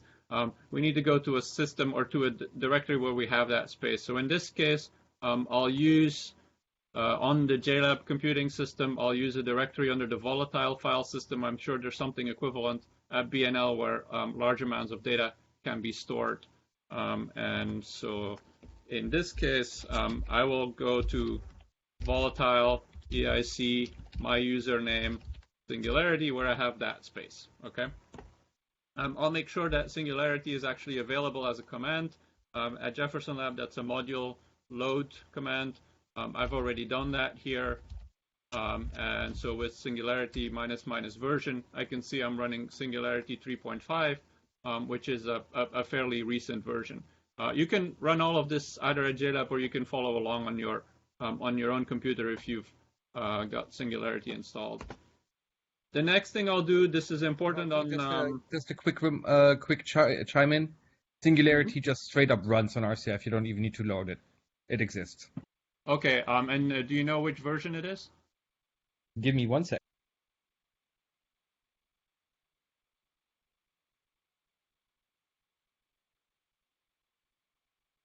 I've done most of my testing. It's 2.6. 2.6. Okay, yeah. So I've done most of my testing with the version 3 Singularity containers. I was talking to Chris, who's maybe on the call as well, and it seems like at BNL it would be more difficult to upgrade to version 3 well, it would take some time. So I'll probably start doing some of these tests with 2.6 as well, but at this point I've mainly tested with 3.5. So let me know in Slack if there's any issues with 2.6. One thing that's important on these shared file systems is to set the Singularity cache directory to something other than your home directory. Otherwise, you're going to write 10 gigabytes of cache files to your home directory and not be happy about that. So exporting that environment variable does the job. And I'm sorry that this cuts over multiple lines here. And then the only command you need to type is this command, Singularity build a sandbox image, which essentially will put the entire container in the directory so you can actually navigate through it as a file system, the location where you want that file system to appear, and then the specification of which Docker container you want to base this on. So I'm not going to run this here because I actually ran this in a different tab. And as you can see, this takes a while. I started this at 10:50, and it is now still going strong at, what is the time now? At 11:30. So this takes a while. That's why we talked so long. We wanted to give you the chance to finish it. Yeah, exactly. And as you can see, there's some warnings that are produced. There's, harmless. It even says there eperm and setx attribute warnings, which you can ignore. But what you end up with in the end is a directory with all of the files from the Escalate image in it. So in this case, there would be a directory in this directory. Now, I'm not going to use this container, so thankfully, there's another place where this is stored, and that's on CVMFS. And I'll skip this slide. We can also go to the CVMFS directory. So this is on EIC OpenScienceGrid.org, Singularity, Escalate Latest. And that's where the entire Singularity container, sandbox container has already been built. And you see this looks like an entire file system. It has things like this container directory, which has all of the components from the Escalate image. So I'm just going to go back out until I'm just one level above the container directory. So again, you could build this on your local system. I'm doing this here on the Jefferson Lab server. We can do this on my own laptop. So same thing here. I can go to the CVMFS directory and run directly the CVMFS Singularity image, or I can build one on my own laptop myself. The benefit, of course, of using the CVMFS version is that you don't have to download it, or at least not as a separate operation. The disadvantage is that you don't have control over which version that's running there. So I will be using for this, for the next commands, I'll be using the CVMFS version, and so you can follow along with that as well. So how do we run things inside the Singularity container? Well, the first thing we can do is we can start an interactive shell. So I will be using this command here. So Singularity shell clean env, because I don't want any of my environment variables that are defined in my host shell to transfer to the image itself, and then I will give the entire path to the CVMFS Singularity location of the container. And there I have it. I have a shell now inside the Singularity container. As you can see, I'm still in my own directory, but if I go to the root of this file system, then I have this container directory there, apps, with all of the components that are part of the Escalate container. The disadvantage is that I've lost my X11 forwarding because display will not be set to anything on account of this clean environments variable. So if you find that this works fine without the clean environment variable flag, then by all means go for it. And now you'll be able to run programs that have graphical output as well. I guess I'm not going to start Xterm here. So now we're inside this container, The next thing we'll want to do inside this container is make sure that our profile or environment is set up so that we can run some of the commands of the physics that is stored in the container. So I'll just run source profile. You see it changes the prompt a little bit. But the other thing it does is it gives me access now to, for example, root. I can start a root session, and this will actually start the root session inside the Singularity container with the root that is installed in Singularity. So the same root that you use when you're running Escalate in a Docker container. One of the things you'll notice is that the first time will take a little bit of time because it actually has to go and pull the libraries from CVMFS, and the other thing just always takes a long time to start root. But you see there the root prompt appears, and just to show that this is indeed the root inside the container, this is the root version that it started, so it's inside that container. I can also run commands, and I just picked something random that doesn't maybe have anything to do with EIC, but I can run this Pythia 8 dir event generator, and as you can see, this works just fine running in this container. And the advantage of Singularity, it produces some warnings and errors, which I think are normal, but I haven't really looked into whether that's what's supposed to happen. So as you can see, it produced some files. Actually, in this case, it was trying to write those files to CVMFS, to that directory, the current directory, which of course it isn't able to do, so it hasn't produced any files. But I can go to my home directory. Let's create a Escalate directory, which is empty. I can run this dir command, and now it will write output files to my home directory. So the files are created by the event generator that is running inside the container, but they're written transparently to my home directory on the host system. So I can even analyze them afterwards. If I leave the container and I go to my home directory, in the Escalate directory, those files that are created inside the container are there. So, and they're not empty, as you can see. There's actual stuff in there.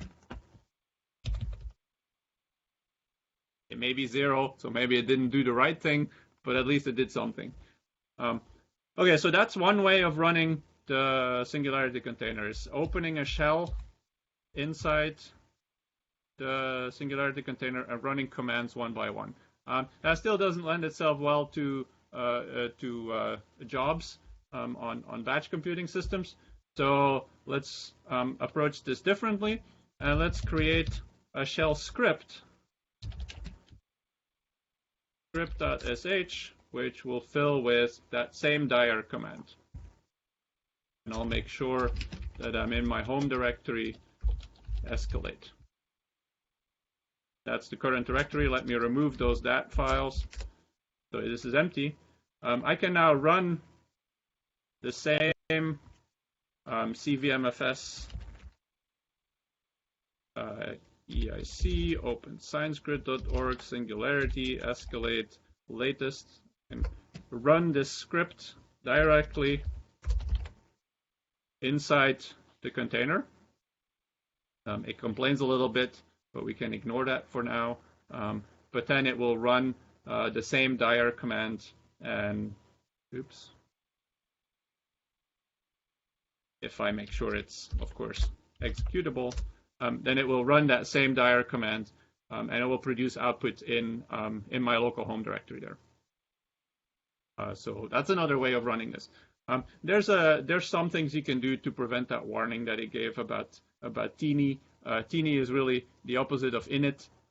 It's what runs inside the container as the init process. So if I just replace the script here with ls, you'll see that it produces this warning. We can get rid of that if we run export teeny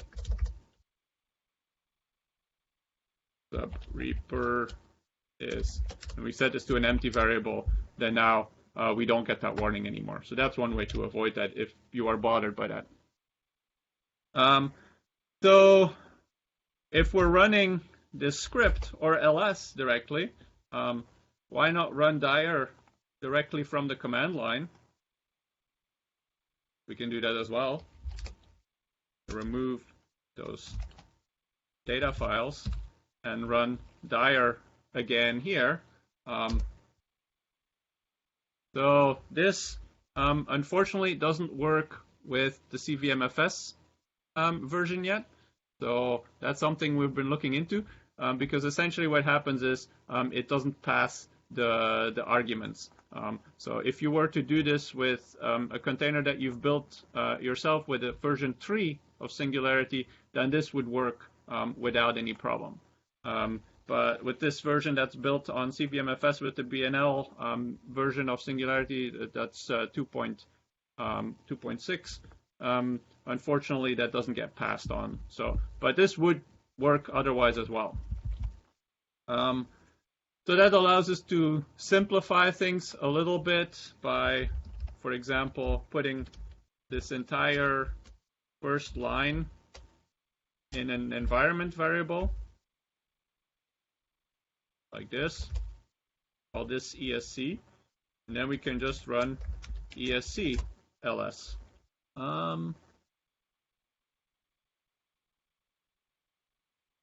I see. Could have left that one out there.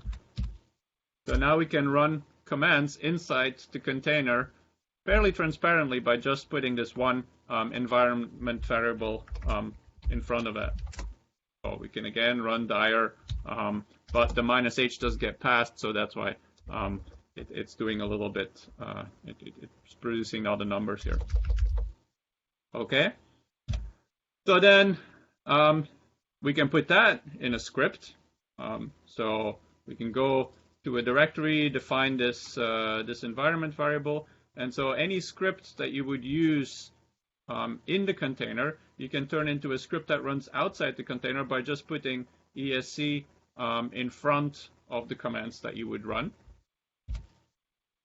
And then, of course, we're at the point where we can start thinking about doing this as Slurm jobs, for example. We could write a job script that looks like this, which would tell us how long this is going to run. It defines our environment variable, which we put in front of every line that we want to run. And so our job script would run on the node and would run this command on every node based on just the Singularity script. And of course, then you can start doing things like sbatch array is 1 to 1,000 and run 1,000 jobs on 1,000 nodes based on this Singularity container, and all of the output would get written based on what you specify inside the job script. So it allows for scaling up whatever you want to do inside the container. And then finally, to tie it back to the sort of structure that Kolya and Dimitri were talking about, we can also create just some Python scripts, fast.python here, with this input. Let me first get that Beagle input file with wget. So now I have the Beagle input file. I have a fast.py Python executable, and so now I could run esc python3 fast.py, which unfortunately here, again, because the container is built with 2.6, it won't pass the fast.py. It won't pass fast.py as an argument, so this will actually fail. It will just start Python 3. But what we'll do instead is we'll change our script. Just run Python, and then we will use this to pass our script along, and this will now run this pyjana command or script inside the container and write output to the local directory. this is one of those things where it's like, oh, fingers crossed, let's see whether it works. But this should produce the right output after it's loaded all of the things from CVMFS that it needs to download. Hopefully soon. Maybe. I don't know why it's taking so long. I hope this works. Ah, there it is. So it's producing the kind of output that you would see, I imagine, in the Docker container as well, except now you're running it on a Singularity container. And as you can see, it's producing events, and I think there's 10,000 events in here. So there we are. And it has produced output root files in this case. So let me remove that. Wouter, a quick question. It's Alexander. So what happens if you run it twice? So will the startup overhead be there, or it is gone? Oh, let's see. Nope, overhead is gone. Okay. So this is something that would, of course, be different if you run it on a computing node, because it might be that you're on a different computing node. And so then you would have the overhead because the CVMFS cache is local to the node. So this was the... Wouter, are you sure? Because in my understanding, basically, CVMFS caching is also further upstream. It's not just on the local node. Okay. So it might go a bit, I mean, it should go a bit faster, you know. I mean, yes, you have to download it from that cache into the local node, but you don't have to fetch it from Brookhaven. Right, right. As a cluster cache, of course, yes. Yeah. So I'm not 100% sure where the caching happens. But yeah. And I haven't tried to see what runs fastest, or how to run this fastest. So this was for this fast simulation. So it creates this root file. Let me remove those dat files and the root files just to show you that stuff actually gets created. I can also create a different Python script, full.py, that runs G4E, and it runs on the same input file. I'll change my submission script to run the full simulation, and now I'll just run this inside the container, and this is supposed to produce some output again. Well, maybe not. Let's see. Oh, yeah. Going back to, this is one of the things I don't have control over because this image is stored on CVMFS, but there is a problem. So here we're running a kernel version that's 3.10. Any kernels, host system kernels older than 3.15 have issues with that particular Qt core library. This is the way to fix that. This is something that would have to be run on a server that has access to the CVMFS file system that has write access to that. But it's something that we're in the more recent versions of Escalate that will be part of the container itself. So that is. Should I just run this? Sorry, Wouter. Should I just run this? Oh yeah, sure. If you can. Sure. We'll do. Give me takes about 20 minutes for the cache to update, so not for the tutorial, but I run this. I'll put it in the in the chat, those commands. So with that command, and if you build your own Singularity container, then you would not have this error and it would actually run fine. So any feedback on using Singularity, please do contact us in the in Slack. I'm pretty responsive there, so so that would be a place where you can let me know if you have any questions about running Singularity specifically, or if you have any questions, happy to take them. And I think we're done just on time.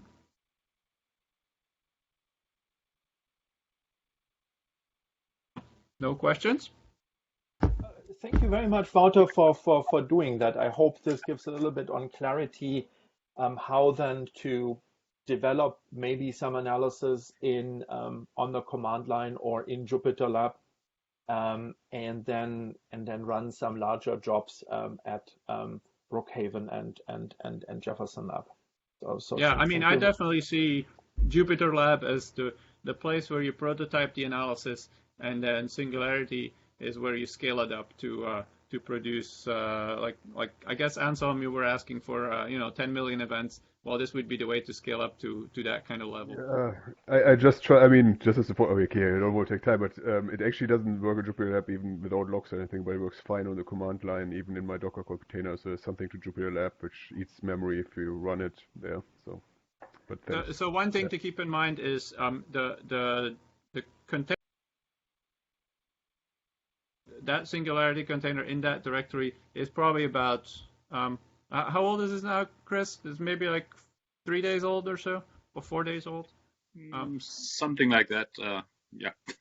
So whatever is on CVMFS is always going to be at least a few days behind what's on Docker Hub.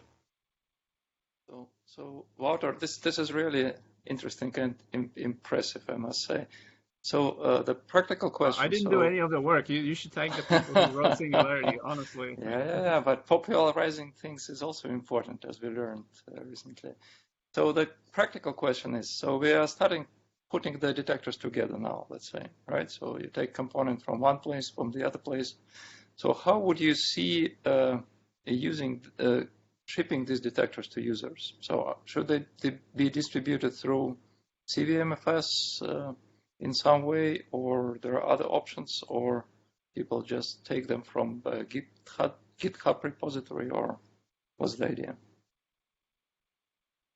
So eventually we need well-defined configurations, and physics studies should be performed not for arbitrary beast, but for beast version something, so that we are all on the same page at the end for the yellow report. So how you think this can be organized? I'm not sure I'm the right person to answer that. Okay, I think it's private opinion. So yeah, so there's some. So by now this seems to have completed here. But one of the things that I think we're definitely going to want to evaluate is whether we want to give versions to the Docker containers that are beyond just latest and devel. So it'd be great if we had like a version 1.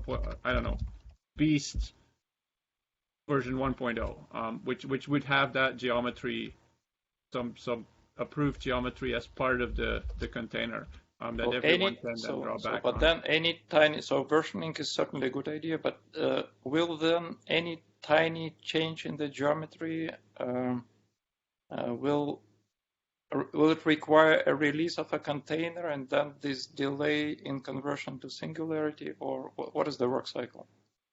So the delay doesn't necessarily have to be. So there's a delay right now because it's done by hand. There's a delay because I have to send an email to Chris, and Chris has to run the command on BNL. Ideally, this is something that at some point turns into a cron job. Ideally, the Docker images are created automatically through some continuous integration, so that you commit a change in the geometry to GitHub or GitLab, and then that starts the job of building the Docker image, and the Docker image completing sends a webhook to BNL to rebuild the Singularity image or something like that. So the delays are then are changed from days or maybe up to a week down to maybe 6 hours or so. And then the version is automatically advanced. Yeah. On the container. Okay.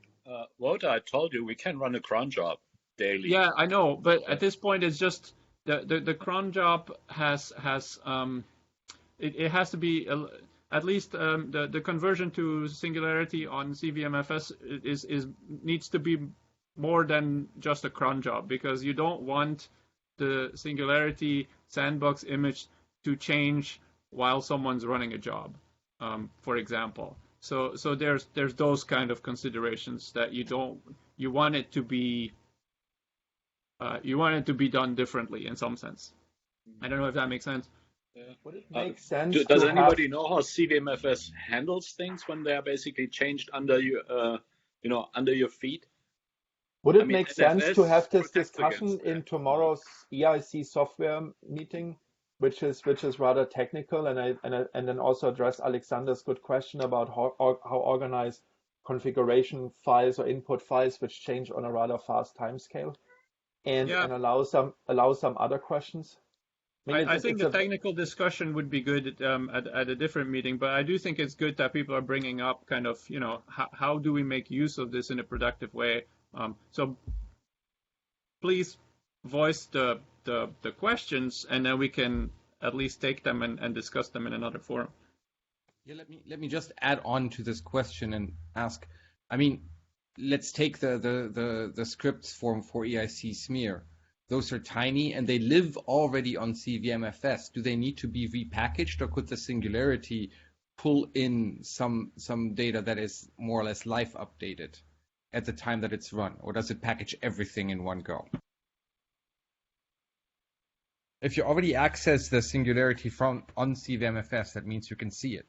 So if I have outside stuff that's also changed, then in principle, shouldn't that also be able to be seen? So of course, here I'm running this container on CVMFS, but not everyone will have CVMFS.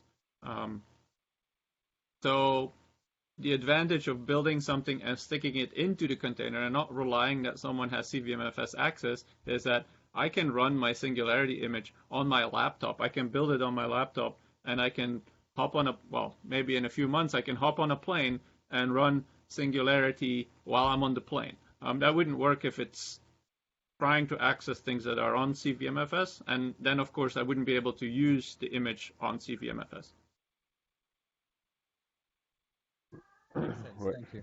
You can also just use Git as long as you have internet access. No, that seemed to be for me the most obvious thing, but I agree it would be nice to be able to work without internet. And so the other thing to keep in mind is that, the Docker container for Escalate is 10 gigabytes large. Like a few scripts with geometry are not going to change that. Yes, and we with Walter actually Walter did a good review of how we can slim the things, and I actually also spent time trying to find out what are the slim. And actually, it's just a gent plus root plus operating system. So yes, it's just large, and there's no problems with small scripts. And absolutely, I wanted to thank, so I didn't pronounce it, thank Walter very much. It was absolutely fascinating what you showed. And so that I absolutely agree with your point about having this stuff kind of standalone. So at least I think it's very convenient to have this ability. But I agree that it's probably already going into software meeting. That should be tomorrow. And if there are any other questions for these tutorials.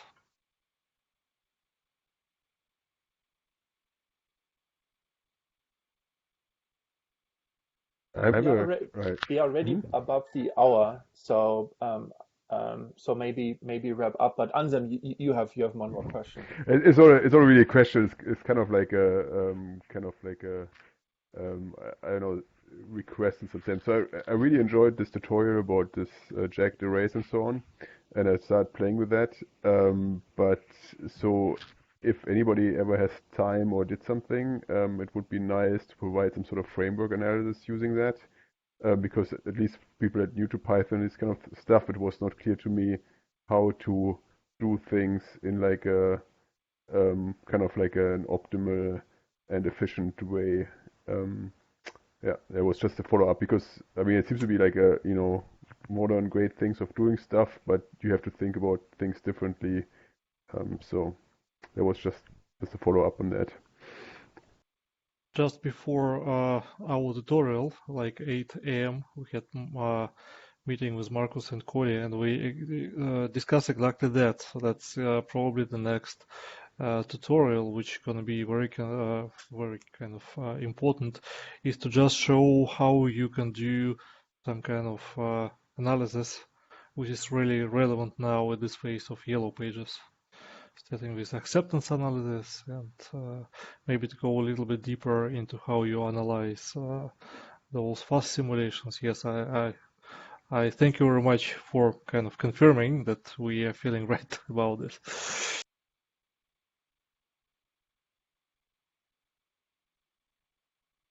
I think as we are almost half in attendance and also now almost at 12:15, are there any urgent questions? Otherwise, I think we should just end.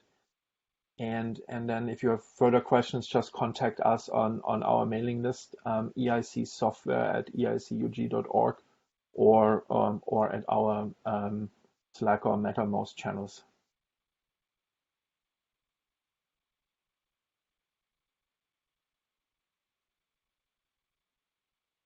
Yeah, thank you very much to Dimitri, Kolya, and Wouter for the tutorial.